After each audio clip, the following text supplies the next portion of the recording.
Emma stood in the rain. Cold drops hit her face. Her dress was torn. Mud covered her shoes. She held one small bag, everything she owned in the world. "Get out," her aunt screamed from the doorway. "You bring us nothing but shame. No money, no beauty, no worth at all." The heavy door slammed shut. The sound echoed in Emma's heart. She was alone, completely alone. The rich house behind her had never really been home anyway. Her aunt took her in when her parents died, but only for the money they left. When that ran out, so did any kindness. "You eat too much," they always said. "You worked too slow. You're too plain, too poor, too much trouble for anyone to love." Emma walked through the thick mud. Her feet were soaking wet. Where could she go? She had no one, no place to stay, no hope left. The rain fell harder. She pulled her thin shawl tight. It didn't help. Nothing helped anymore. Then, a black coach stopped right beside her. Steam rose from the horses. A man stepped out. He wore fine clothes, gold buttons, polished boots. He looked very important. "Are you Emma Stone?" he asked. His voice was formal, but not cruel. She nodded. She was too tired and scared to speak. "Your aunt sold you," he said simply. No emotion in his voice. "To the Duke of Westfield. As a servant, or as his bride. He will decide when he meets you." Emma's heart stopped beating for a moment. Sold? Like a piece of cattle at market? But what choice did she have now? The rain was ice cold. The night was getting darker. She had nowhere else in the world to go. "The Duke is different from other men," the man added carefully. "He doesn't care about beauty or family money. He needs someone practical, someone real." Emma climbed into the warm coach. Her hands shook like leaves. The Duke? She knew they were powerful people, proud people, sometimes cruel people. What would he want with someone like her? The coach rolled through the dark night. Emma thought about her short life. Her parents had loved her once. They died when she was only 12 years old. Then came 5 long years with her aunt. 5 years of daily hate, of being told she was worth nothing. Too tall and awkward, her cousin Jane would laugh every day. Too plain-faced, too poor. Who in the world would ever want you? Now a Duke owned her, like property. Would he be worse than her aunt? Would he beat her, use her badly, throw her away when he got bored? The coach finally stopped. Emma saw a house bigger than anything in her dreams. Tall windows glowed with warm light. Stone columns reached toward the sky.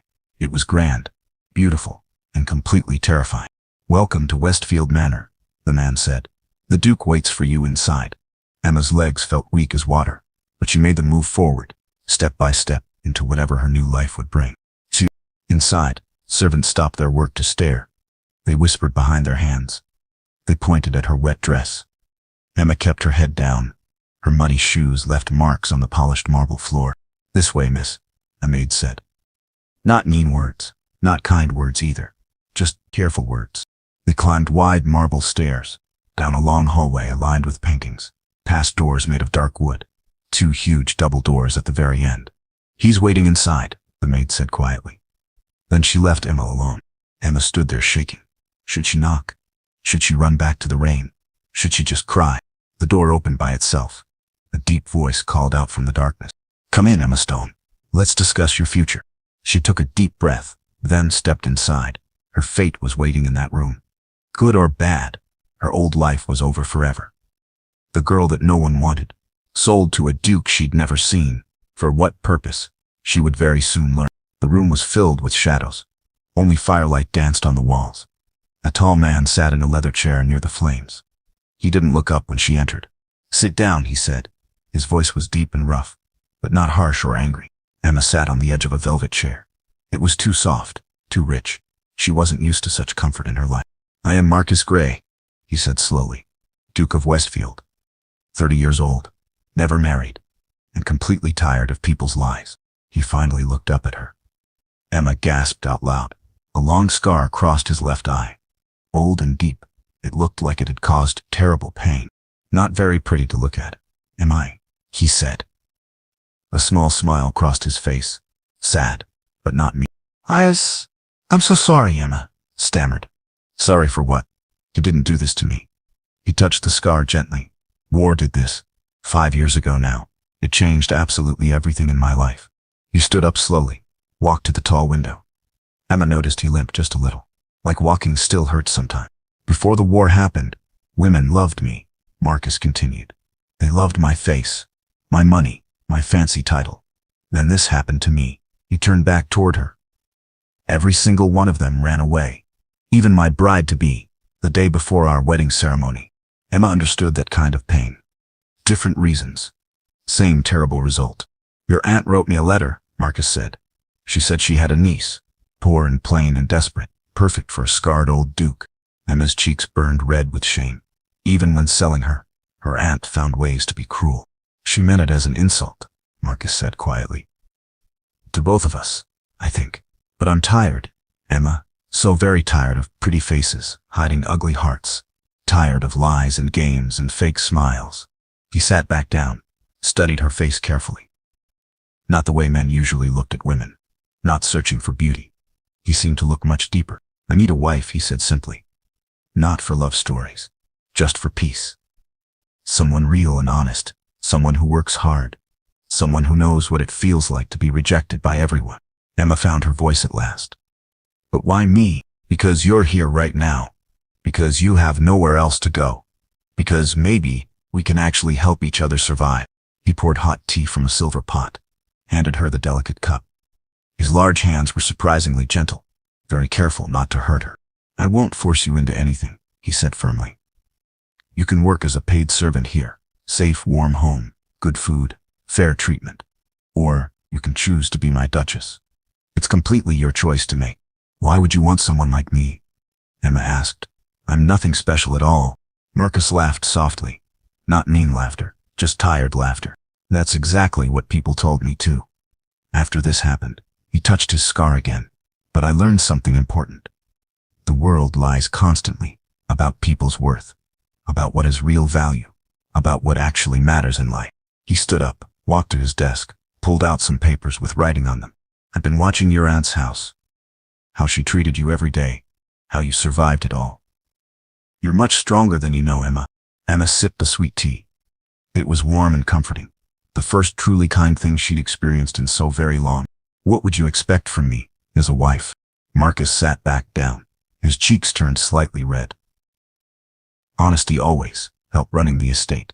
Companionship when I'm lonely. Nothing physical between us, unless you wanted that. In time, maybe someday. This powerful duke was actually shy. It surprised her completely. I'm not a good man, he added quietly. I have terrible nightmares. Bad days full of anger. Memories from the war that won't leave me alone. But I'm never cruel. Never to two people who don't deserve it. Emma believed every word. Something in his damaged eyes. Pain always recognized pain in others. Can I think about this tonight? Of course you can. Take all the time you need. Decide tomorrow morning. Tonight you should rest. Eat good food. Be warm and dry. Be completely safe. He called for the maid. Rose appeared quickly. She was older with a kind, motherly face. Show Miss Stone to the blue guest room. Get her clean, dry clothes. Hot food. Whatever she needs to be comfortable. As Emma followed Rose toward the door, she looked back once. The Duke stared into the dancing flames. All alone in that big room. Just like, maybe, they could be alone together instead. Morning sunlight came soft and golden. Emma woke up confused for a moment. The bed was so warm and comfortable. The room was clean and beautiful. Then she remembered everything. A gentle knock came. Rose entered, carrying a breakfast tray. The Duke is waiting in the garden, she said with a smile. When you're ready, dear. No hurry at all. Emma ate very slowly. Real food, fresh eggs. Warm bread with butter. Sweet jam. Her empty stomach had forgotten what being full felt like. She put on the dress Rose had brought. Simple blue cotton. But clean and whole. It fit her perfectly. Her dad. The garden was huge and magnificent. Flowers bloomed everywhere in bright colors. Marcus sat on a stone bench reading. He stood up quickly when she appeared. You stayed the night, he said. He sounded genuinely surprised. Where else would I have gone? That's true. He smiled. That sad smile again. Will you walk with me? I'd like to show you my roses. They walked the gravel paths together. He showed her different types of roses, told her their names and histories. His voice was different out here, much softer, almost happy. I plant every one myself, he said proudly. My head gardener thinks I'm completely mad. Dukes aren't supposed to dig in the dirt with their hands. But you do it anyway. I do, it helps me forget. The war memories, the pain, everything. They sat by a small pond. Colorful fish swam in lazy circles below the surface. Have you decided about my proposal? He asked, not pushing her, just gently asking. Emma watched the peaceful fish. What if I'm not good enough? There's a duchess, I mean. Good enough for whom? Marcus asked back. For society people. They already hate me because of this scar. For the servants, they'll respect whatever choice I make. For me, Emma, I just want someone real and honest. I don't know how to dance properly or host fancy parties. Or speak to important people. I never give parties, he interrupted. I hate dancing. My bad leg makes it nearly impossible anyway. They sat in comfortable silence. Birds sang in the trees. A gentle wind blew flower petals around them. Can I ask you about the war? Marcus tensed up completely. Then slowly relaxed. You can ask me anything. I might not be ready to answer yet. But you can always ask. That seems fair. He looked at her, really studied her face. You're different from everyone else. Most people demand answers immediately. They push and pry and won't stop. Pain needs its own time, Emma said softly. And trust between people. Both take time to grow properly. Marcus smiled then. A real, genuine smile. It transformed his entire scarred face. Marry me, he said suddenly. Not for love stories. We're not there yet. But for possibility. For hope. For a real chance at something true and lasting. Emma's heart started racing fast. Marriage to a duke. Scarred and wounded, but truly kind. I'm scared, she admitted. Me too, he said honestly. Absolutely terrified. But maybe we can be scared together. Maybe that's better than being scared alone. Emma thought about her aunt's house. The cold and hunger. The daily cruelty and hate. Then she looked at Marcus. Saw pain just like hers. But also genuine kindness. And hope. Yes, she said firmly. I'll marry you. Marcus blinked hard. Like he couldn't believe what he'd heard. Really? You mean it? Really and truly. But we go slowly. We learn about each other. We build real trust. We find our own way forward. Of course, whatever you need, however long it takes. No pressure at all. They shook hands formally, very proper and polite. But his hand felt warm, strong, steady. When should we do this? Emma asked. Tomorrow? Unless that feels too soon for you? Emma laughed out loud. Her first real laugh in years. My aunt sold me yesterday. I slept in a duke's house last night. Now I'm engaged to marry him. Nothing feels normal anymore. Marcus laughed too. Deep and genuine. That's a fair point. Tomorrow then. Small ceremony. Just us. The priest. 2 people to witness it. They walked back toward the house. Side by side. Not touching yet, but definitely together. Emma? Marcus stopped walking suddenly. Thank you for saying yes, for taking this chance. On me, on us, on whatever this might become. Thank you too, she said back. For seeing me, not what other people said about me, but the real me. Rose met them at the door. Her face showed complete surprise, then pure joy. A wedding, she gasped. Tomorrow? Oh my stars, so much to prepare. So much to do. She rushed off immediately, making lists, calling out orders to other servants. Marcus and Emma stood there awkwardly. What happened now? I have important work to finish, he said. Estate business that can't wait, but dinner tonight. Together, we could talk more. Get to know each other better? I'd really like that. He left for his office. Emma stood alone in the grand hallway, but she didn't feel lonely anymore. Not at all. Tomorrow she would be a duchess, married to a stranger, a scarred duke with the kindest eyes she'd ever seen. Her cruel aunt would absolutely hate it. That thought alone made Emma smile wide. The wedding was simple and quick. A few words from the priest, plain gold rings. 2 servants watched from the back. The priest looked confused by it all, but it was done and legal. Emma was now officially a duchess. The title felt completely strange, like wearing shoes that were far too big for her feet. What happens now? She asked Marcus. They stood together in the small chapel, married but still strangers to each other. Now we just live, he said gently. Day by day, step by step. We figure it out together. The first few days felt very awkward. They ate meals together. Breakfast and dinner. They made small talk about safe things. The weather. The food. Nothing too personal yet. Marcus showed her every room in the huge house, every corner and closet, and hidden passage. This is your home now too, he said seriously. Change anything you want. Make it feel like home to you. But Emma changed nothing at first. She still felt like a guest. A visitor who might be asked to leave. Not a real wife. The servants were polite but distant. They called her Your Grace with careful voices. The fancy title made her want to laugh.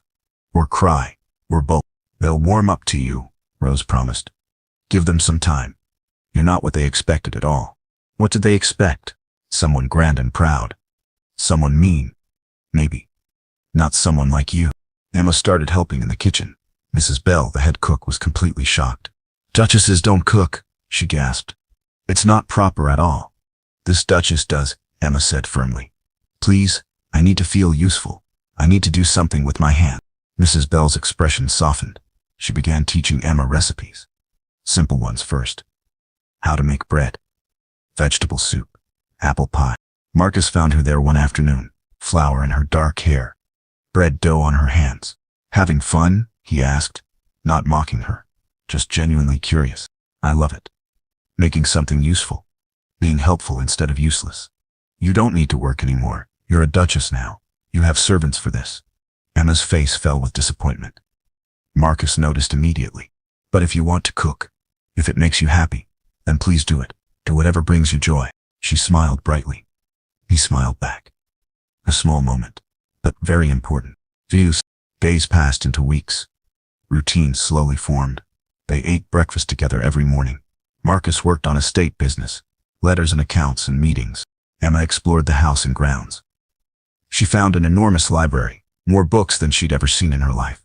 You like to read? Marcus found her there one evening. My father taught me before he died. I loved it. I'm sorry about your parents. That must have been terrible. They sat together in comfortable chairs. He pulled down his favorite books, showed them to her proudly. This one's about gardening. This one's English history. And this one. He paused, looking embarrassed. Poetry. My secret love that no one knows about. Emma took the poetry book carefully. Will you read some to me? I'd love to hear it. Marcus blushed red. But he read in his beautiful deep voice. The words came alive with emotion and meaning. They made this their evening habit. After dinner, each night, library time by the fire. Marcus, reading aloud. Emma listened with complete attention.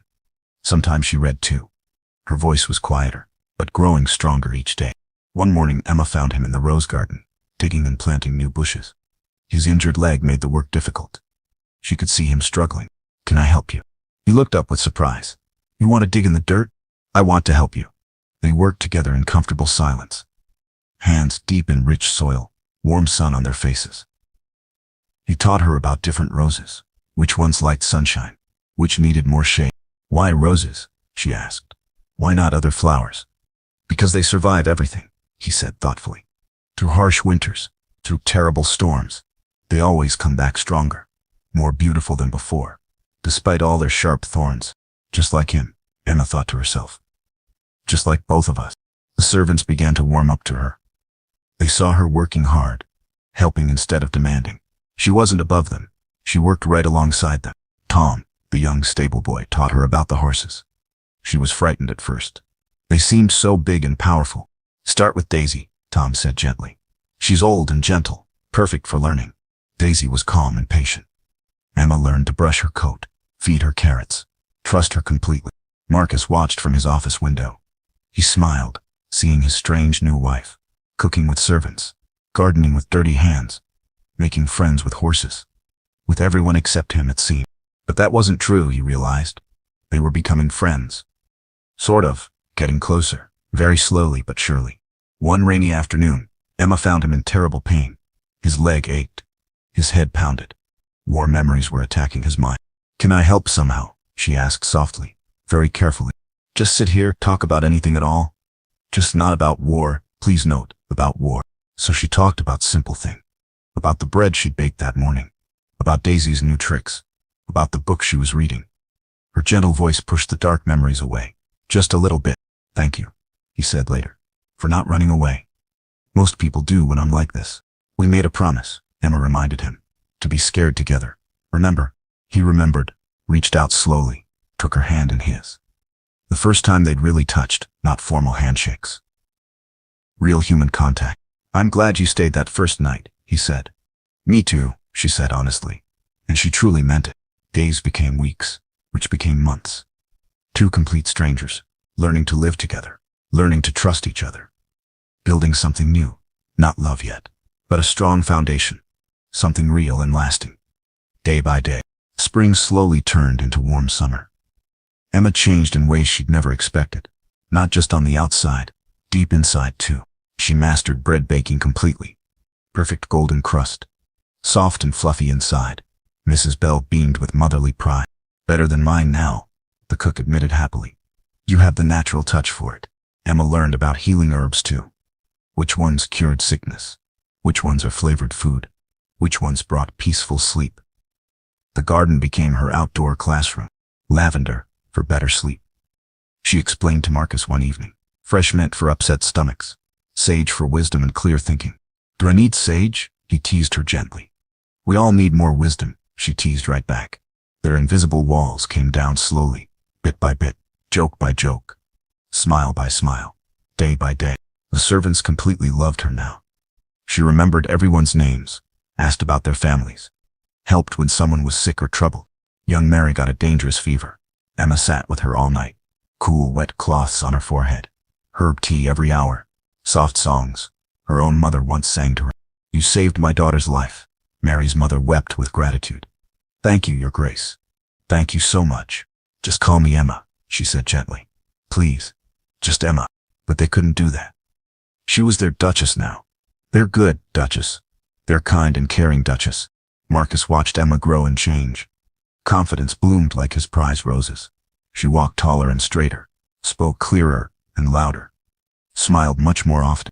You're completely different now, he said one evening after dinner. Bad different, good different, wonderful and different. You're becoming yourself, the real Emma that was always hidden inside. She helped him too in quiet ways. His bad days came much less often. Her calm presence soothed his troubled mind. Her gentle voice, her peaceful energy. The village got sick with spreading fever. The old doctor was overwhelmed and exhausted. I could help them, Emma said carefully. I know herbs now. Basic healing, simple care. Marcus hesitated. Duchesses didn't work with common village people, but Emma wasn't a common duchess. Not at all. If you want to help them, yes, go help them. She did exactly that. House to house, herbal medicines, hot soup, tender care. The village people were shocked completely. A real duchess helping them personally. She's an angel, they whispered to each other. Sent from heaven above. Emma came home exhausted each evening, but glowing with purpose and joy. You're happy, Marcus observed. Really, truly happy. I'm useful, she said simply. I matter. I make a difference. It feels wonderful. He understood completely. After the war, he'd felt useless too. Broken. Worthless. Emma was healing more than sick villagers. She was healing herself. One evening, unexpected guests arrived. Lady Catherine and her daughter Jane. Rich society women from the city. They came without invitation. We heard the strangest rumors, Lady Catherine announced rudely. That you married some poor girl. We had to see for ourselves. Emma felt her old fears return. These women looked at her with cold judgment, just like her aunt used to do. This is my wife, Marcus said firmly. Duchess Emma. Jane laughed cruelly. Her? She looks like a servant girl. So plain and common. Emma's face burned red with shame. She started to shrink back into her old shell, but then Marcus stepped forward. His voice turned ice cold and dangerous. You will show my wife proper respect, or you will leave my house immediately. Your choice completely. The women looked shocked. They expected him to be ashamed of Emma too. She's beneath you, Lady Catherine hissed. Everyone says so. You could have married anyone. I married exactly who I wanted, Marcus said firmly. The best woman I've ever known. Now leave. You're not welcome here anymore. After they left, Emma sat quietly. The old doubts came flooding back. Maybe they're right, she whispered. Maybe I'm not good enough for this life. Marcus knelt beside her chair, took her hands gently and Emma, look at me. Really look at me. She raised her eyes to meet his. You saved Mary's life. You feed hungry people. You comfort the sick and scared. You make bread that brings joy. You tend roses that bloom because of your care. You made this cold house into a warm home. His voice grew stronger and more passionate. Those women, they do nothing useful. They help no one. They create no beauty or joy. They only judge and hurt and destroy. You are worth 100 of them. Emma felt tears in her eyes, but good tears. Healing tears. Do you really mean that? Every single word. You are not just good enough, Emma. You are extraordinary. And I am proud. So very proud to call you my wife. Something changed in that moment. The last wall between them crumbled away. Emma saw the truth in his eyes. Real respect. Real admiration. Maybe even the beginning of something deep. Thank you, she whispered. For seeing me. For believing in me. For defending me. Always, he promised. Always. And forever. That night, for the first time, they didn't go to separate rooms. They sat together by the fire, talking quietly, sharing deeper thoughts, learning each other's hearts. The scared, broken girl was completely gone now. In her place sat a strong, confident woman, a woman who knew her own worth. A woman who was truly becoming herself. Autumn painted the world in gold and red. Emma had been at Westfield Manor for 6 months now. Everything had changed. Most importantly, she had changed. The villagers adored her completely. When sickness came, they asked for the good Duchess instead of the old doctor. Her herbal medicines worked better. Her gentle touch healed hearts as well as body. You have a gift, Marcus told her one evening. A real gift for healing. I learned from you, Emma said softly. You healed me first, showed me I was worth something. He looked surprised. I didn't do anything special. You saw me, the real me, when no one else ever had. They were sitting closer now, on the same couch instead of separate chairs. Small changes, but meaningful ones. The estate was thriving too. Emma's practical ideas helped save money. Her kindness made workers loyal and happy. She'd become his true partner in everything. I have a confession, Marcus said one quiet evening. I didn't marry you just for companionship. Emma's heart skipped. What do you mean? I was lonely, but more than that, I was lost. After the war, after my bride left me, I forgot who I was inside. Then you came. You reminded me. He touched her hand gently. Watching you discover your strength, it helped me find mine again. You saved me, Emma. In every way a person can be saved. Emma felt her cheeks grow warm. You saved me too, from my aunt, from thinking I was worthless, from being alone forever. Are we still alone? He asked softly. No, she whispered. We're together now, really together. He leaned closer. Emma, I need to tell you something important. What? I love you. Completely, desperately. With everything I am. Her heart soared like a bird in flight. I love you too, Marcus. I have for months now. Really? Really and truly. I was just afraid to say it. Afraid you couldn't love someone like me. Someone like you? He laughed gently. Emma, you're the most remarkable woman I've ever known. You're brave and kind and strong. You're beautiful inside and out. Even with my plain face, your face isn't plain at all. It's perfect. Every line, every expression. I love watching you think. I love your smile when you're happy. I love how you bite your lip when you're worried. He cupped her face in his hands. Can I kiss you? He asked softly. Yes, she breathed. Please. Their first kiss was gentle, sweet, full of months of growing love and trust. When they pulled apart, both were crying happy tears. I never thought I'd find this, Marcus whispered. Real love, true partnership. Me neither. I thought I'd always be alone. Never again. We'll never be alone again. Jack. Winter came with snow and cozy fires. Emma moved into Marcus's room, not just as his wife in name, but as his true partner in everything. They made plans together. For the estate, for the village, for their future. I want to build a proper hospital, Emma said one snowy evening. With trained nurses, real medicines. A place where anyone can get help. Then we'll build it, Marcus said immediately. Whatever you want, whatever will help people. It will cost a lot of money. I have plenty of money, and finally someone wonderful to spend it with. They worked on the plans together. Emma drew pictures of rooms and gardens. Marcus calculated costs and supplies. Their shared dream is taking shape.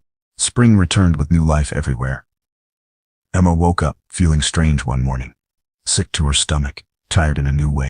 Rose noticed immediately. Oh, my dear, she said with knowing eyes. I think you might be carrying a child. Emma's hand went to her stomach. A baby. Their baby. She told Marcus that evening. His face lit up like sunrise. A child? He whispered in wonder. Our child? Are you happy about it? Happy? Emma, I'm over the moon. You've given me everything. A real home. True love. And now, a family. He knelt down, kissed her stomach gently. "Hello, little one," he whispered.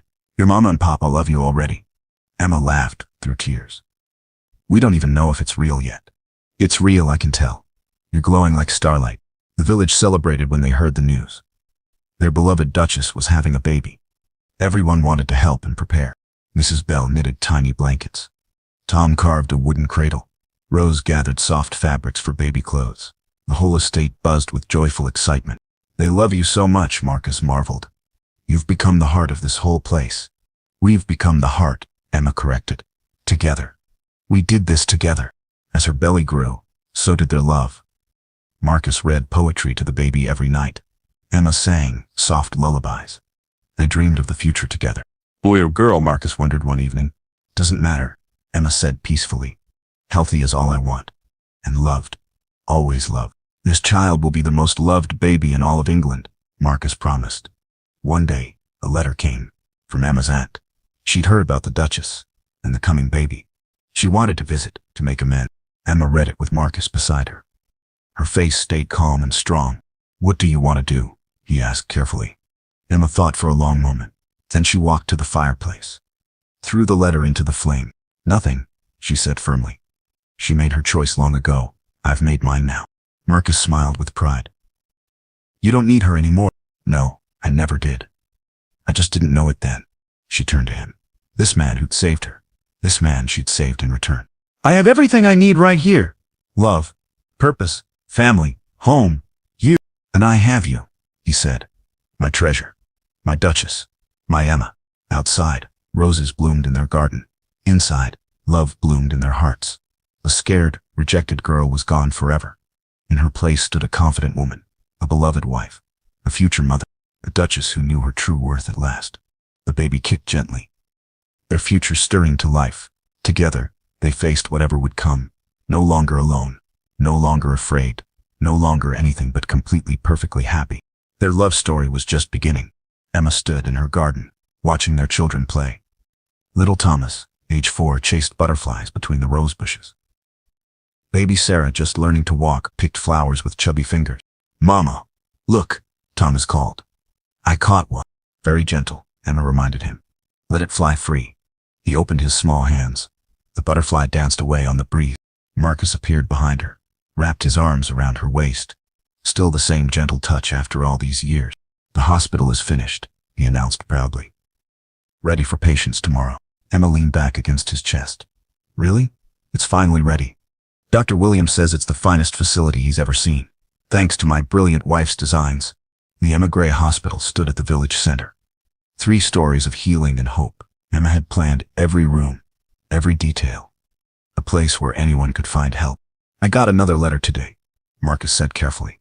"From the Queen herself." Emma turned in his arms. "About what?" "She wants to visit. See the famous hospital. Meet the Duchess who's changing everything." Emma laughed. "Me? Famous? I just help people." "You do much more than that. You've revolutionized medical care. Trained dozens of nurses. Saved hundreds of lives." It was true. Emma's methods had spread across England. Other hospitals copied her ideas. Medical schools taught her techniques. The scared girl thrown into the rain had become a leader in healing. "Will you meet with the Queen?" Marcus asked. "If you think I should." "I think you should do whatever makes you happy, just like always." Thomas ran up to them. "Papa, Mama, come see what Sarah did." They followed their son. Sarah had discovered a mud puddle. She sat right in the middle, completely covered in brown dirt, laughing with pure joy. "Oh my goodness," Emma gasped. But she was smiling. "Bath time for you, little miss." "I'll get her," Marcus said. He scooped up their muddy daughter. She giggled and grabbed his nose with dirty fingers. "You're both disasters," Emma said lovingly. "What am I going to do with you?" "Love us forever," Marcus suggested hopefully. "Forever and always," Emma promised. That evening, after the children were clean and sleeping, Marcus and Emma sat in their library, their favorite evening spot. Books and fire and quiet love. "Any regrets?" Marcus asked suddenly. "About this life? About marrying a scarred duke?" Emma looked at him with surprise. "Regrets? Marcus, you gave me everything. Purpose, love, family, a chance to help people. How could I regret any of that? Even when society ladies still whisper about us. Let them whisper. They're just jealous." They have empty lives. We have real ones. She moved closer to him on the couch, traced the old scar gently with her finger. This scar? It led you to me. It made you look beyond surfaces, see people's hearts instead of their faces. I'm grateful for it now. And your aunt's cruelty led me to you too. Everything led to you. To this, to us. Marcus kissed her softly. Still made her heart race after all these years. I have something for you, he said mysteriously. It's not my birthday. It's better than a birthday. It's the anniversary of the day you said yes to marrying me. He pulled out a small wrapped box. Inside was a necklace. Simple, elegant, beautiful. Read the inscription, he said. Emma held it to the firelight. Tiny words engraved in gold. My treasure. My Duchess. My Emma. Forever yours. Marcus. It's perfect. You made me remember who I was, inside. Before war. Before pain. Before fear. You brought me back to life, Emma. We brought each other back to life. He fastened the necklace around her neck. It felt warm against her skin. Like his love. Like home. What do you want to do tomorrow? Emma asked. Whatever you want. Visit patients.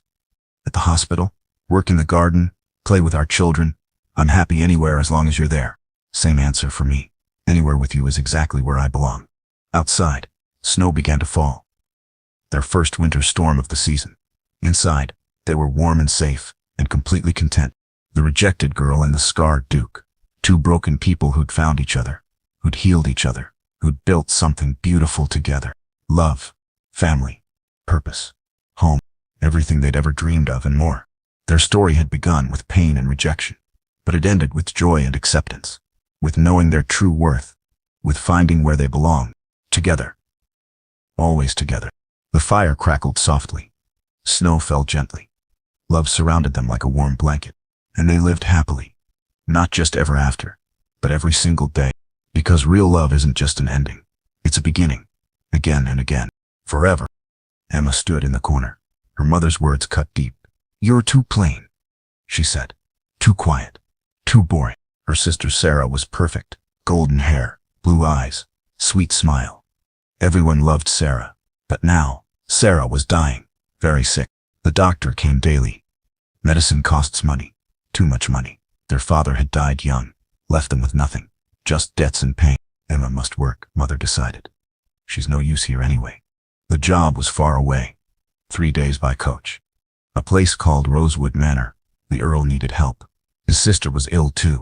You'll be a nurse, Mother said coldly. Nothing more. Don't shame us. Emma packed her few things. 1 dress. 2 books. Her father's old ring. She touched it softly. He'd loved her once. Called her special. The coach ride was long. Cold rain fell outside. Emma shivered alone. Other people stared at her. She kept her head down. Always did. At every stop, she thought of Sarah. Sweet Sarah, who never mocked her. Who shared her food. Who held her when she cried. I'll save you, Emma whispered. I promise. Rosewood. The manor stood like a castle. Dark stone walls. Tall iron gates. It looked scary. Emma's heart sank fast. The butler met her there. Looked her up and down. Frowned deeply at her. You're the new nurse? She nodded quietly. Couldn't speak yet. Too scared inside. The Earl is difficult, he warned. His sister won't eat. She won't talk. He trusts no one. Emma followed him inside slowly. The halls were cold. Empty. Silent as death. Paintings watched from walls. Rich people. Dead people. Judging her. Your room, the butler said. It was tiny but clean. Better than home, really. Emma set down her bag. Touched her father's ring again. Be brave, she told herself. For Sarah's sake. Tomorrow she'd meet the Earl. Tomorrow her new life begins. Tonight, she'd cry quietly. Just a little bit. For all she'd lost. For all she'd never had. But tears wouldn't help Sarah. Only work would help. Hard work and patience. Emma dried her eyes. Fixed her plain dress carefully. She was ready now. The house felt heavy. Full of sadness. Like death lived here. But Emma had seen death. At home with father. She wasn't afraid anymore. Morning would bring changes. New hope, maybe. New chances for sure. Emma said her prayers. For Sarah back home. For the sick sister here. For strength to help them. Sleep came slowly. But it came with dreams of healing. Of making things better. Of proving her worth. She didn't know yet. Couldn't imagine it. that this house would change her, that the Earl would see her, really see her true heart. That love was waiting. Lord James Grey sat alone. Always alone, these days. His study was dark, just how he liked it. 2 years since the accident. 2 years of watching. His sister Anna wouldn't eat, wouldn't speak to anyone. The doctors gave up hope. He'd tried everything possible. Best physicians in London. Special treatments from Paris. Nothing worked at all. Anna just stared blankly, like her soul had left. The servants whispered behind doors, called him cursed by fate. He said he was cold, heartless and cruel. Maybe they were right. He touched Anna's portrait gently, hidden in his desk. It hurt too much. Seeing her face, remembering her bright laugh. "It failed you," he whispered. "Failed to protect you." The fire crackled softly. Outside, rain pounded hard. Another lonely night coming. Another empty day tomorrow. But something felt different now. He couldn't say what exactly. Just different somehow. James stood up slowly, walked to the window, watched the storm rage. Lightning split the sky. Thunder shook the wall. Down below, light moved. The new nurse's room, still awake past midnight. Most servants slept early, tired from long travel. He saw her shadow, sitting up straight, reading maybe. Servants rarely read books. How curious indeed. Emma, he remembered clearly. Her name is Emma. Plain name, really. Common and simple. Like her, probably. The agency said she was unremarkable looking, but desperate for work. Good. Desperate people tried harder. He needed someone strong, patient above all, kind to Anna, his broken little Anna. James returned to his desk. Work waited there. Always more work. Numbers and letters. Problems to solve daily. It kept him busy, kept him from thinking. But tonight, focus escaped him. That name again. Emma. Why did it matter? He shook his head firmly. Foolish thoughts completely. She was just help. Would leave like all the rest. They always did eventually. Still, he hoped quietly. Just a little bit. That maybe this time, someone would stay here. For Anna's sake. Only for Anna. Not for him ever. Never for him again. He didn't deserve kindness. Not after failing her. The storm grew much worse. But somehow, the house felt warmer. Just slightly warmer tonight. Very strange indeed. He'd built walls around himself. High walls of ice. After Anna's accident. After losing everyone. Walls to keep pain out. Keep hope away too. But walls could crumble. Given time and patience. Given the right touch. The right heart is nearby. He didn't know this yet. Couldn't see it coming. That's a plain girl. A nobody from nowhere. Would change everything here. Would bring light back. Would heal his sister. Would heal him too. Tomorrow he'd meet Emma. Tomorrow would bring surprises. Changes he never expected. Hope he'd forgotten I existed. But tonight, he just sat, in darkness, and silence. Waiting for dawn, waiting for something. He didn't know what. The candle burned low. The storm calmed down. Sleep called to him. But James stayed awake, watching that distant light, wondering about the girl. The nurse is named Emma. Something was coming. He felt it, in his bones, in his heart. Change was coming. Good or bad, he couldn't tell. But coming for sure. Morning came too early. Emma dressed with care, hands shaking badly. Today she'd meet him. The difficult Earl. The kitchen buzzed with gossip. He never smiles, cook said. Never laughs at all. Cold as winter stone. Poor Lady Anna, a maid whispered. Sweet child, before, now trapped in silence. Emma listened carefully, said nothing back. Mother taught her that. Quiet girls cause no trouble. The butler came for her. Time to meet Lord Grey. And Lady Anna too. Follow me now. The walk felt endless. Up grand marble stairs, through long empty halls. Emma's worn shoes clicked. Too loud here. Everything was too much. They stopped at a door. The butler knocked twice. Enter, came a deep voice. Emma's breath caught hard. The Earl stood by, tall and imposing, dark hair and shoulders. But his face, so sad, so very tired. He didn't turn around. You're Emma then? Yes, my lord. Her voice cracked. My sister Anna is broken. She doesn't speak, doesn't eat much. Can you handle that? Emma thought of Sarah. Sick Sarah is back home. I'll try, my lord. Finally, he faced her, gray eyes like storms. They studied her closely, saw everything there. Her plain brown dress, her common face, her feet. She's in the music room. Mrs. White will show you. Don't expect any miracles. Emma curtsied deeply, nearly tripped to doing it. Her cheeks burned bright, but the Earl looked away. The music room was different, full of light, windows everywhere. So unlike the house, a young girl sat by the piano bench. Dark curls hung loose, pale skin like paper, eyes that saw nothing. "Hello there," Emma said softly. No response at all. Anna held a book, stared past Emma completely, through her really. Emma sat down carefully. "Not too close. I'm Emma now. I'll be here if you need me." Silence stretched long. Other nurses would talk, fill the quiet space. Emma just waited patiently. She pulled out her book, started reading aloud. Soft voice, gentle words. A story about birds, about flying free. Anna didn't move much, but was that interesting? Just a tiny flicker. Hours passed this way. Emma read stories. Anna listened. Maybe. Hard to tell. Lunch came on a tray. Anna wouldn't eat anything. Emma didn't force her, just left food close, kept reading stories. Then, something small happened. Anna's hand moved slowly toward the bread, took a small piece, ate it quietly. Emma kept reading steadily, kept her voice calm, didn't react much, didn't scare her. The Earl came at dinner, stopped short suddenly. Anna was eating, actually eating food. His eyes went wide. "How did you?" he asked. Emma stood up quickly. "She just did, my lord." I read to her. Those gray eyes studied again. "Different this time, though." "Continue then, please. Whatever you're doing now." He left very quickly, but Emma saw it, just for 1 second, hope in his eyes. That evening was quiet. Anna fell asleep early, in her chair. Emma covered her gently, with a soft blanket. "Sleep well, sweet one," she whispered. The Earl appeared again. "She's sleeping peacefully. First time in months." "She's tired, my lord. Healing takes energy. Rest helps everything." He stepped closer then. "You're different somehow, from the others. Why is that?" Emma thought carefully first. "I know sadness, my lord. My sister is very sick. I understand the pain."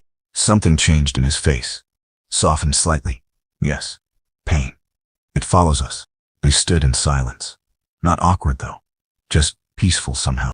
"Thank you, Emma," he said, "for today's progress." She watched him go, heart racing strangely. Why, though? He was the Earl. She was nobody. But still, that night Emma wrote to Sarah back home. "The work is good. The Earl is sad. His sister needs help. I think I can help. Save money fast. Get better soon. Miss you." She sealed the letter, touched her father's ring. Today went well, better than hope. Maybe, just maybe, she could help, could make a difference, could prove her worth. Tomorrow would bring more chances, more hope, more time with them. The house felt warmer, less empty tonight, like healing had begun. Days found their rhythm. Emma woke at dawn, dressed quickly, went to Anna first. The girl waited now, by the window seat, watching for her, still silent, but watching closely. "Good morning, Lady Anna." Emma always smiled first, always stayed gentle. They shared breakfast together. Anna ate more now. Small bites, but real progress. Steady improvement daily. After food came reading.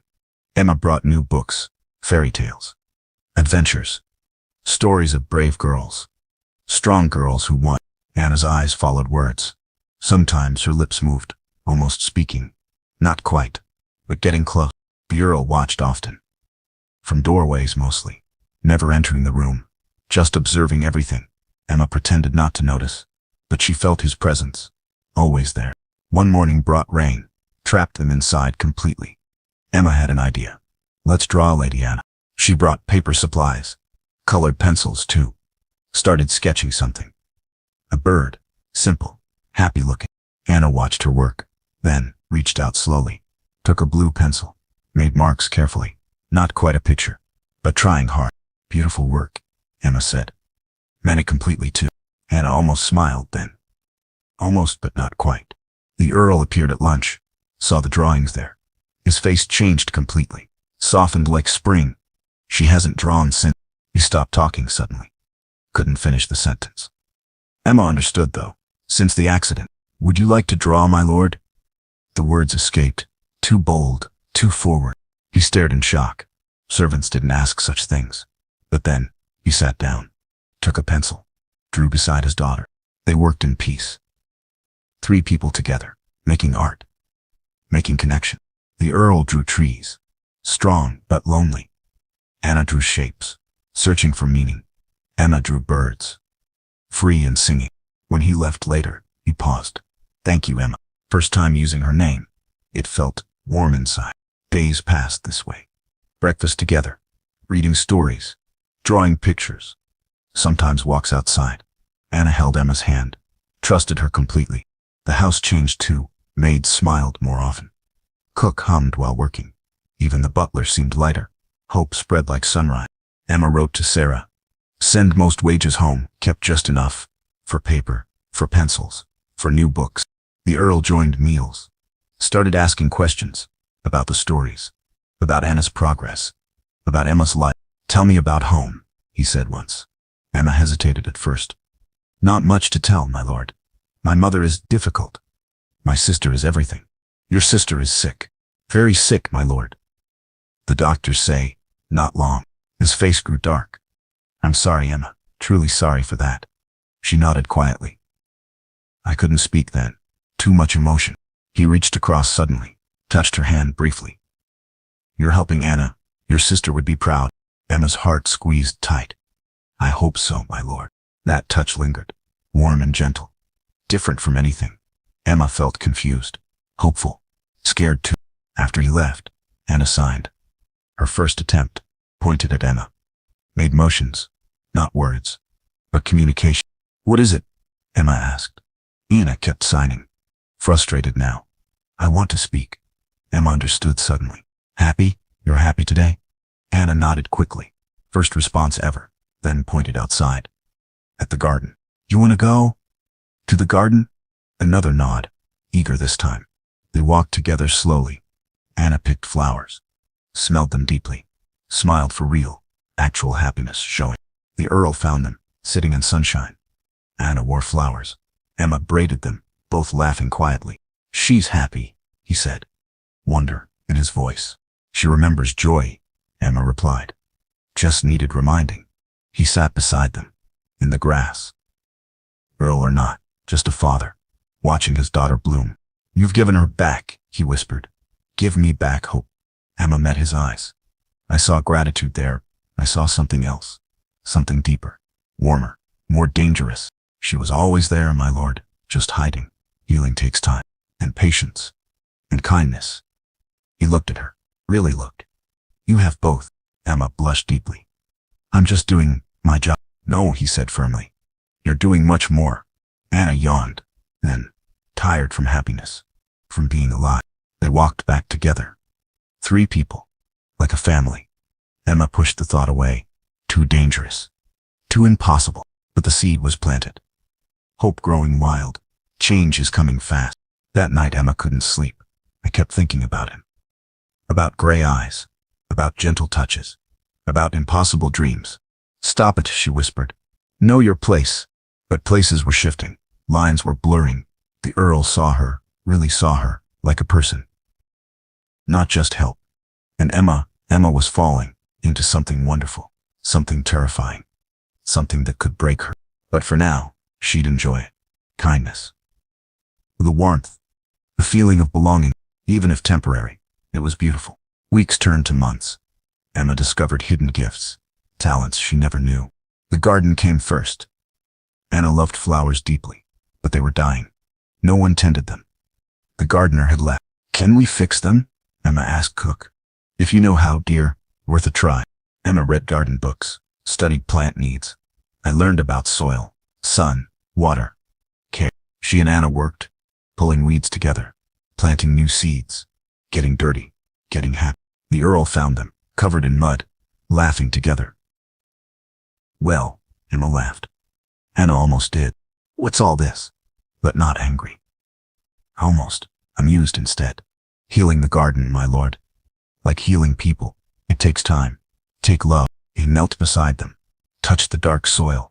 Show me how. 3 pairs of hands, working as one. The Earl's strong hands, Anna's small ones. Emma's gentle touch. By summer flowers bloomed. Bright colors everywhere. Sweet smells filled the air. Life had returned. Everyone noticed. "You've got magic hands," Cook said. "What else can you do?" Emma learned cooking next. Simple foods, really, but made with love. Anna ate everything. Even vegetables now. The Earls started joining. All their meals. First just watching, then tasting food, then requesting favorites. "This soup," he said. One evening. "It tastes like home." Emma glowed with pride. "I worked even harder. I learned much more. Herbs for healing, teas for sleeping, remedies for sadness." She helped other servants. Headache cures for maids, burn treatments for cook, kind words for everyone. Soon all came to her. "You're a healer," Butler admitted. "Natural-born talent there, but the best healing." That was Anna. Slowly but surely, the child emerged, still quiet mostly, but present, aware, truly alive. One day Emma sang, while gardening alone, old song, her father's favorite, about birds finding home. A small voice joined. Barely there, really, but absolutely real. Anna was humming, actually making sounds. Emma kept singing steadily. Tears fell freely, happy tears. The Earl stood frozen, watching closely, listening, hoping desperately. That night he found her. She hummed today. "My daughter hummed." "Yes, my lord. Music helps healing." My father said, "Songs heal souls." Your father was wise. He was kind. That's better than wise. The Earl smiled then. A real smile. First she'd seen. It changed his face, made him younger, lighter, almost beautiful. "Teach me," he said, "to be kind again." "I've forgotten how." Emma's heart squeezed tight. "You never forgot, my lord. Just buried it. Under all the pain." He stepped much closer. "How do you know?" "Because I see you." With Anna, the love is there. Always was there. Something shifted between them. The air itself. The space. The connection. "Emma." He stopped talking. Shook his head. "Forgive me. It's late." He left very quickly. Emma stood alone, confused and breathless. What just happened? Days grew much warmer. Rose grew much stronger. She pointed now at things wanted, made clear choices, showed real preferences. Emma taught her signs. Simple hand movements. For basic needs. Anna learned fast. Smart girl, just trapped before. The Earl learned too. Watched Emma's hands, copied her movements. Father and daughter, talking without words. One afternoon, Anna signed. Something completely new. Pointed at Emma. Made the sign for mother. Emma froze completely. "No, sweet one, I'm Emma. Just Emma." But Anna insisted strongly. Kept signing repeatedly. "Mother, mother, mother." The Earl saw this. His face went white, then red, then soft. "She's choosing you. As a family now." "I can't. I'm not. I'm just a help." "No." His voice was firm. "You're much more. To her. To us." Such a small word. Such a big meaning. Emma fled then. Too much. Too fast. Too impossible. She was nobody. He was Earl. These weren't fairy tales. But that night, Anna had nightmares. Called out desperately. Not for my father. For Emma. Emma ran quickly. Held her close. I sang soft songs. Felt small arms grip tight. Trust is complete. The Earl watched from the door. "She needs you. We both do." Emma met his eyes. I saw the truth there. Saw a real possibility. Saw danger too. "I'm here," she whispered. To Anna. To him. To herself. "I'm not leaving." And she meant it. Whatever came next. She'd stay here. She'd help them. She'd heal them. Even if it broke her heart. Autumn came with gold. And deeper talks. The Earl sought Emma. Often now. "Tell me about Sarah," he said. One evening. Fire crackling. Anna is sleeping upstairs. Emma rarely spoke. About her sister. It's always too painful. But his eyes were kind, patient, and safe. "She's everything I'm not. Beautiful. Charming. Loved by all." Emma's voice broke. "But I'm so sick now. So very sick." "You love her deeply." "She's my heart. My whole world." Tears fell freely. "I'm losing her." He moved closer. Like I lost Mary. Anna's mother. First time mentioning her. His dead wife.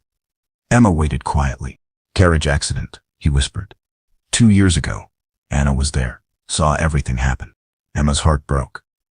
"Oh, James." His name escaped. Too familiar. Too bold. He didn't mind though. She blamed herself. Anna did. Stopped talking. Stopped living. Really. Survivor's guilt, Emma said. I know it well. How do you know? My father. I was there when he died. Couldn't save him. Emma's voice shook. Couldn't do anything. James reached out. Took her hand. You were a child. So was Anna. They sat in silence. Hands touching softly. Two wounded hearts. Understanding each other. You saved her, he said. Saved us both. You saved me too. Gave me purpose. It made me useful. You were always useful. Always worthy. Your family. They're blind. Emma looked up. Met his gray eyes. Their wife was lucky to be loved so much. Love wasn't enough. Couldn't protect her. His grip tightened. I failed them both. Love is always enough. It brought Anna back. Brought you back too. Something shifted then. Between them. Around them. The air grew thick. Heavy with feeling. Emma, he whispered. You're... A sound interrupted. Anna's voice. Calling from upstairs. Emma? Emma? They froze completely. Anna had spoken. Actually spoken words. They ran together. Up the stairs. To Anna's room. She sat up, in bed. Eyes bright. Emma, where are you? Right here, sweet one. Emma rushed forward. I'm right here.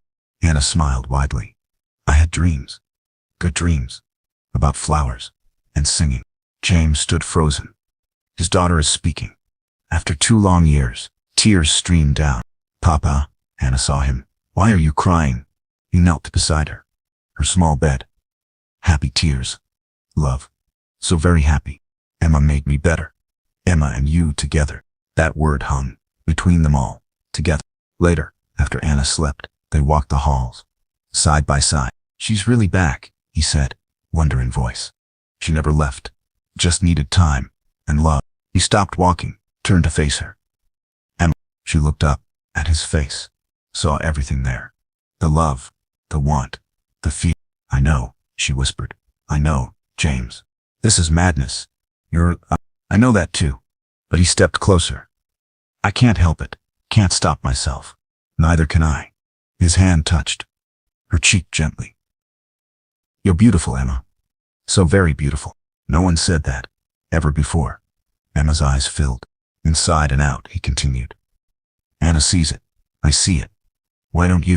Because I'm not. I'm plain. Ordinary. Nothing special. You're wrong. So very wrong. His thumb brushed. Her tears went away. You're extraordinary. Kind. Gentle. Strong. Emma leaned in. His warm touch. James, I love you, he said. Simple and clear. God help me. I love you. Her heart stopped. Then raced wildly. You can't. You shouldn't. But I do. I love you too, she whispered. So much it hurts. He bent his head. Slowly and carefully. Give her time to pull away. She didn't move. Didn't breathe. His lips touched hers. Soft and gentle. Like a question. Like a prayer. Emma melted into him. First kiss ever. Perfect and sweet. When they parted, both were breathless. What happens now? She asked. I don't know. Society will object. Your family will rage. I don't care about any of them. Nor do I. But you're an earl, and I'm nobody. He cupped her face. You're everything to me. To Anna. That makes you everything. Emma smiled, then, through her tears. I love you, James. Whatever comes next. And I love you. Always and forever. They held each other. In the dark hall, 2 hearts joined, against the world. Tomorrow would bring problems. But tonight, they had love, pure and true. 3 days of bliss. Then the letter came. Emma's mother was here, in a town nearby. She demands to see you, Butler said. His face was grim. At the inn. Right away. Emma's blood turned cold. Mother never traveled, never left home. Something was very wrong. I'll come with you, James said. But Emma shook her head. She'll be worse. If she sees you, thinks I'm above myself. The ride felt endless. Emma's hands shook. What did Mother want? Why come here? The inn was small, dirty and dark. Mother sat rigid. In a wooden chair, face like stone. Sit down, she ordered. Emma obeyed quickly. Like a child. Sarah is dead. The words hit. Like physical blows. Emma couldn't breathe. What? When? 3 days ago. While you played. With your betters. Emma's world collapsed. Sarah, sweet Sarah, gone forever. While she'd been happy in love. The funeral was yesterday. You missed it. For what? Servant's work? Guilt crushed down. Emma sobbed openly. I sent money. Every penny. It should have helped. Too little, too late. Mother's voice was ice. She called for you. At the end. Where were you? I didn't know you didn't write. Didn't tell me. I write now. With news and a warning. Emma looked up. Through her tears. Lord Grey's cousin visited.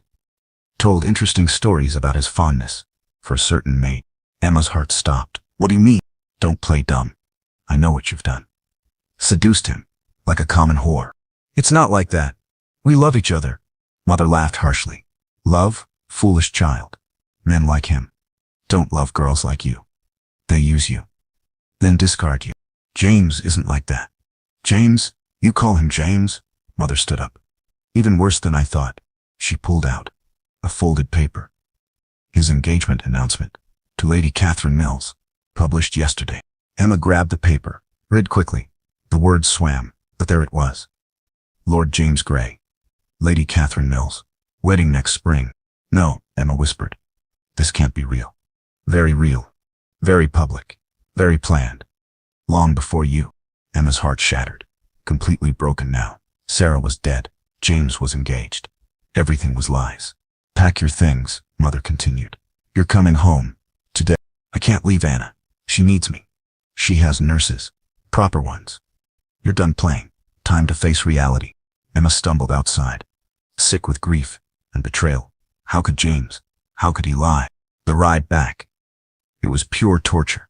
Every memory hurt. Every kiss was felt like poison now. She found him in the garden, playing with Anna, both laughing together, happy and free. He saw her face, stood up quickly. Emma? What's wrong? She threw the paper at his feet. When were you? Are you going to tell me? He picked it up, read quickly. His face went white. Emma, let me explain. Explain what? How did you lie? How did you use me? It's not what you think. It's exactly what I think. You're engaged to someone else. While making promises to me. Anna looked confused. Emma? Why are you crying? Emma knelt down, kissed Anna's forehead. I have to go. Sweet one. My sister. She died. Anna's face crumpled. No, don't leave me. I'm sorry, so very sorry. Emma ran then to her room. Started packing quickly. Hands shaking with rage. James followed her. Emma, please listen. I listened enough to your lies. Her pretty words. The engagement was arranged. Years ago. Before I met you. I haven't agreed, haven't signed anything. But you didn't refuse. Didn't tell me. I was trying to find a way to break it properly. Emma spun around. There's no way. You're an earl. I'm nobody. Society makes rules. We can't break them. We can try. Together. No. Emma's voice was steel. We can't. And won't. She continued packing. James watched helplessly. I love you, he said. Desperately now. Love isn't enough. You said so. About your wife. Love doesn't conquer. Social class. Family expectations. Reality. Emma, please. Don't do this. I'm doing what's right. What's proper. You should marry Lady Catherine. Have the life. You're supposed to. I don't want that. I want you. Emma closed her bag. Faced him fully. Want and have are different things. You taught me that. Tears streamed down his handsome face. What about Anna? She needs you. She needs stability. Not a scandal. Not gossip. No shame. You're wrong. About everything. No, Emma said sadly. I'm finally right. About my place. About our differences. About reality. She walked past him, toward the door. If you leave, he called. I'll come for you. Emma stopped. Didn't turn around. If you do, if you cause scandal, I'll disappear completely. You'll never find me. Emma. Goodbye, James. Be happy. With your proper wife. She left him standing in her empty room. Heartbroken. Dreams shattered. But it was right. It was proper. It was over. Back home was hell. Mother ruled with anger. Blamed Emma for everything. Sarah's death. Money lost. Shame brought home. You threw it away. Your position. For foolish dreams. Emma worked silently. Cleaning. Cooking. Serving. Like before. But it's different now. Stronger somehow. Days passed slowly. Weeks dragged by. No word from James. No letters. Nothing. Good. It was better. Safer this way. But Anna's letter came. Shaky child's writing. Emma, please come back. Papa is sad. I am sad. We need you. Emma's heart broke. Again and again. But she didn't answer. Couldn't encourage hope. Then Mother got worse. Meaner. More cruel. You think yourself too good now. Above your station. I never said that. Your face says it. Your manner. Too proud. Too confident. Emma realized the truth. She was different. Changed completely. Months with James and Anna had taught her her own worth. I know my value, she said quietly. Finally know it. Mother's eyes flashed. Your value? You're nothing. Plain, stupid. Worthless. No, Emma said firmly. I'm kind. I'm useful. I'm worthy of love. Worthy? Mother laughed harshly. Look at yourself.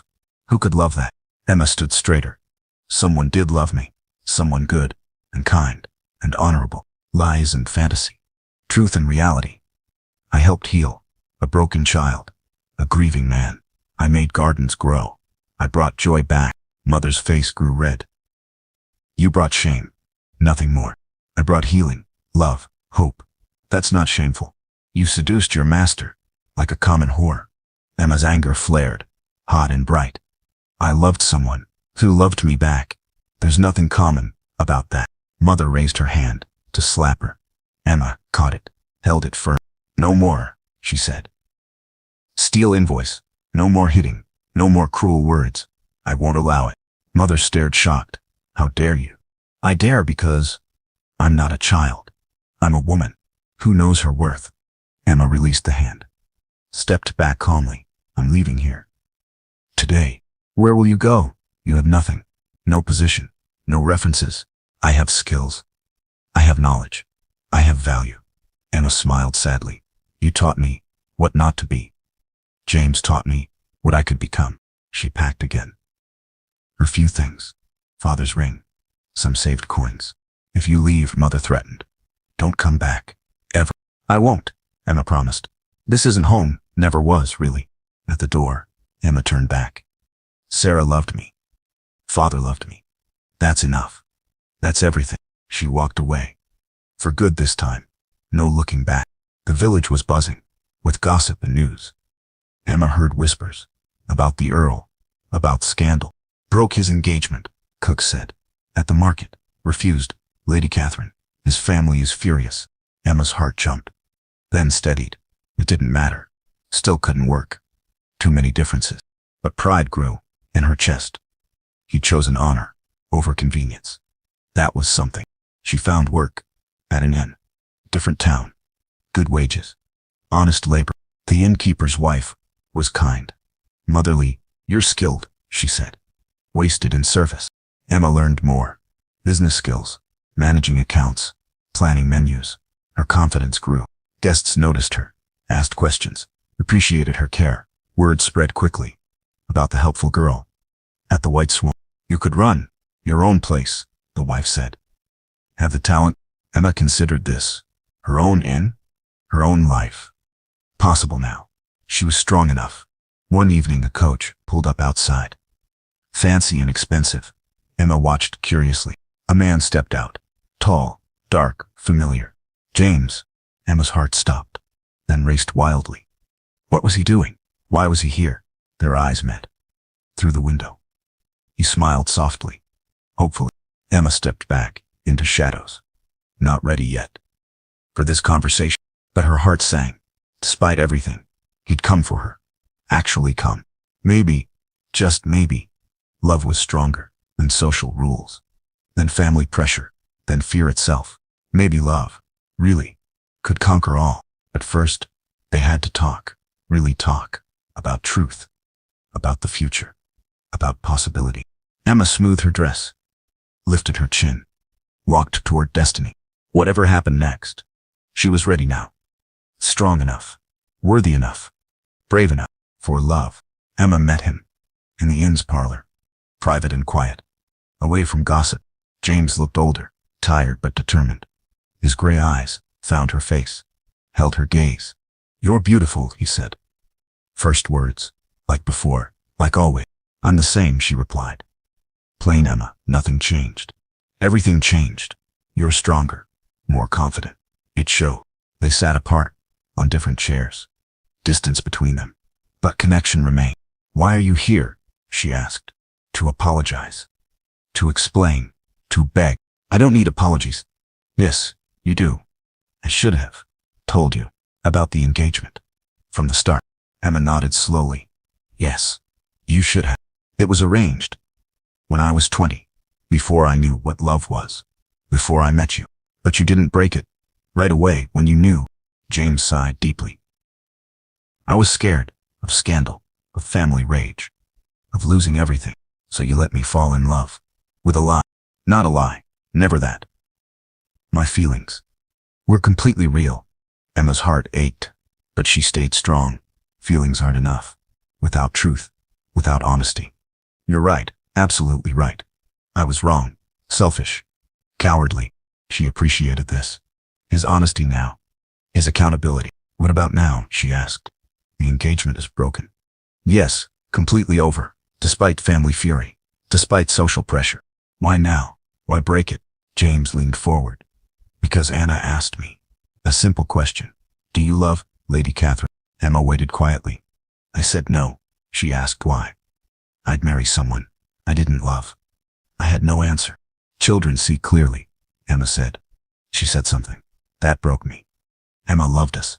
Both of us. Real love. Like Mama did. Tears filled his eyes. She was right. You loved us. Completely. Honestly. Without condition. Emma's heart softened, but stayed cautious. Lady Catherine understood, he continued. Actually thanked me for being honest. She wants love too. Real love. Good for her. I told my family everything about you. About Anna's healing. About your worth. And they said? James smiled ruefully. They raged. Threatened. Disowned me. Temporarily at least. Emma gasped softly. James. No. Your family. Your position. My position remains. My wealth remains. Just their approval is gone. That's everything. To men like you. No, he said firmly. Love is everything. You taught me that. Emma felt walls crumbling slowly. Hope you return carefully. What do you want? From me now? Everything, he said simply. Marriage. Partnership. Life together. The scandal will be enormous. Let it be. We'll weather it. Together. I'm still nobody. Still common born. James stood up, knelt before her. You're Emma Gray. If you'll have me, you'll be a countess. My countess. He pulled out a small box, opened it carefully. A simple ring, beautiful and pure. Marry me, Emma. Please. Make me whole. Emma stared down at his face, at the ring, and the future. What about Anna? The scandal will affect her too. Anna made me promise to find you. To bring you home. She said she'd rather have scandal than sadness. She said that? She said love matters more than what people think. She's very wise. For 8 years old. Emma laughed then, through her tears.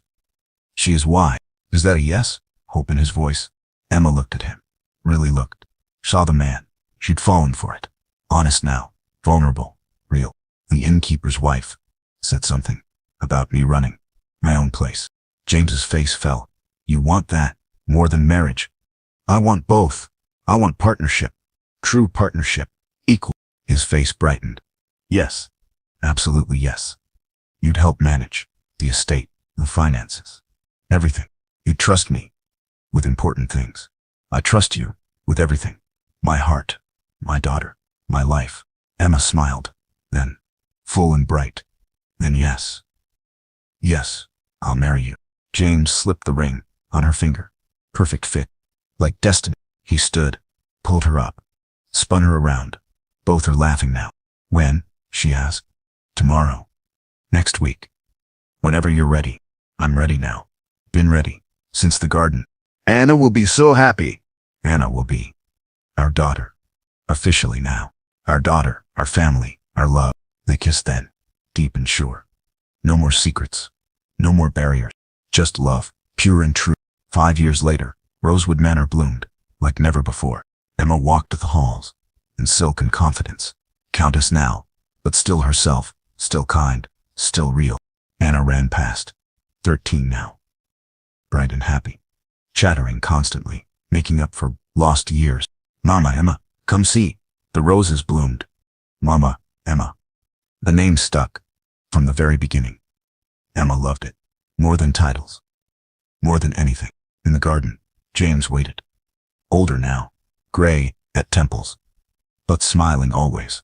When he saw her, "My love," he said, kissed her gently. "How was town?" "Productive. The women's shelter is nearly finished."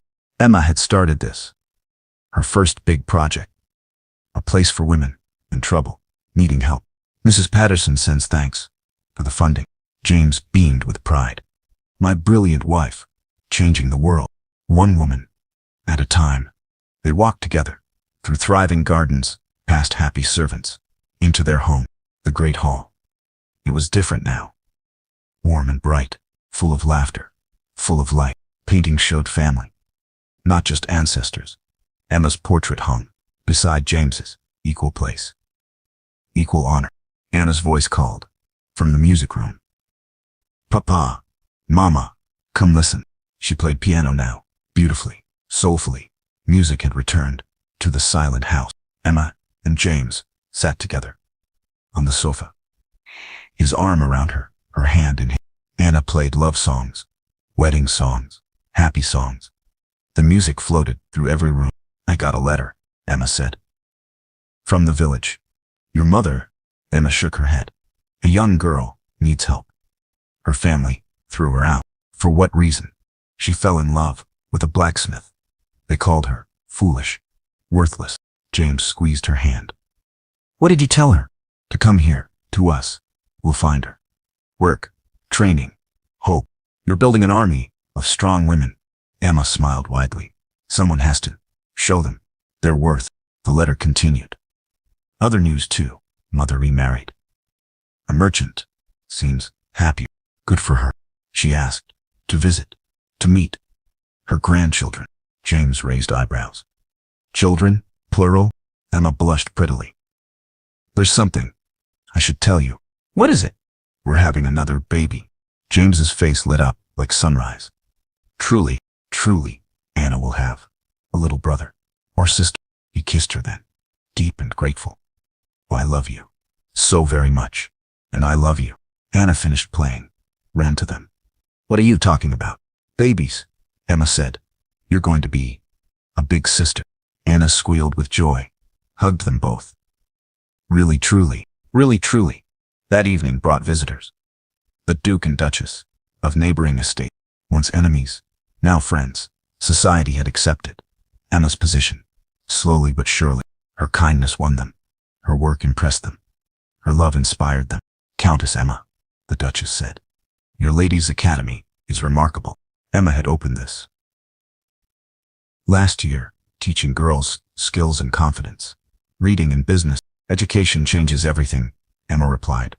"Gives girls choices, options, power." "You're quite revolutionary." "I'm quite practical. Smart women make better wives, better mothers, better citizens." The Duke nodded. "My own daughter attends your school. She's transformed. She was always smart, just needed recognition, encouragement." After guests left, family gathered in the cozy parlor, fire crackling, love surrounding. Emma read stories to Anna, like years ago, but it's different now. Stories of heroes, female heroes, brave and strong. James worked nearby, on estate business, but listening always to their voices, their laughter. "Mama, Emma," Anna said, "tell about you and Papa, how love won." Emma smiled softly. "Love didn't win by itself. We won by choosing love over fear, over rules, over other people's opinion." "Will I find love like that?" "You'll find whatever you choose to find. Love, adventure, purpose, all are possible because I'm worthy. Because you're you, amazing and perfect, just as you are." Later, alone together, Emma and James walked their lands under starlight. "Any regrets?" he asked. Emma considered carefully. "About Sarah, always. About leaving earlier, sometimes. About us, never. I regret hurting you at the beginning. Pain made us stronger, taught us love's true value." They stopped walking, faced each other. I love our life, she said, and I love you. My brave, beautiful, perfect wife. Not perfect, just worthy. Worthy of everything. Love, respect, happiness. Emma smiled up. At the stars. At her husband. At her future. She'd come here to help Anna. But she found herself. Found love. Found purpose. Found home. And that was everything.